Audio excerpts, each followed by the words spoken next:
السلام علیکم ناظرین، میں ہوں سید رضا نقوی۔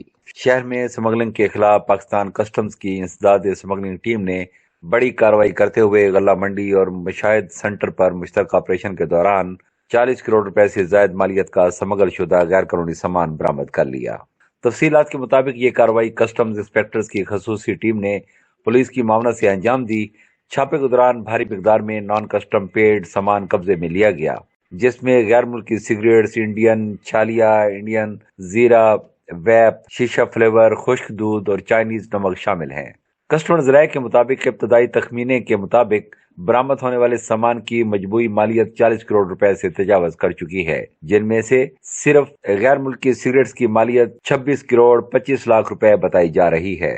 یہ کارروائی کسٹمز افسران inspector Shahryar, inspector Rao Tariq, inspector Asif Iqbal, inspector Sadaqat, inspector Mudabbir Bukhari, inspector Asif Rafiq Sandhu, inspector Tahir Iqbal, inspector Rao Muhammad Saleem اور انسپیکٹر حماد جان نے مشترکہ طور پر انجام دی۔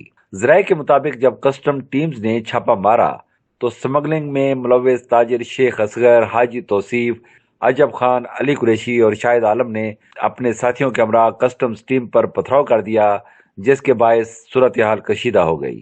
حالات کو قابو میں لانے کے لیے فوری طور پر پولیس کو طلب کیا گیا، تاہم ملزمان موقع سے فرار ہونے میں کامیاب ہو گئے۔ کسٹمز حکام نے کارروائی کے بعد تمام سمگل شدہ سامان ڈالوں میں لوڈ کر کے ویئر ہاؤس منتقل کر دیا، جبکہ ملزمان کے خلاف مقدمہ درج کر کے قانونی کارروائی کا آغاز کر دیا گیا ہے۔ حکام کے مطابق واقعہ کی تحقیقات جاری ہے اور ملوث افراد کی گرفتاری کے لیے مختلف مقامات پر چھاپے مارے جا رہے ہیں۔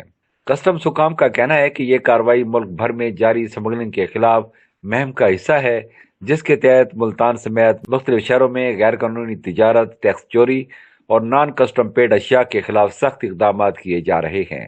ان کا مزید کہنا تھا کہ سمگل شدہ سامان سے قومی خزانے کو اربوں روپے کا نقصان پہنچا ہے، جبکہ مقامی صنعت اور عوامی صحت بھی شدید متاثر ہوتی ہے۔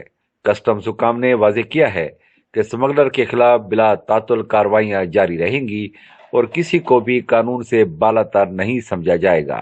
مزید اپڈیٹس کے لیے ہمارے چینل کو سبسکرائب کریں۔ اجازت دیجیے، اللہ حافظ۔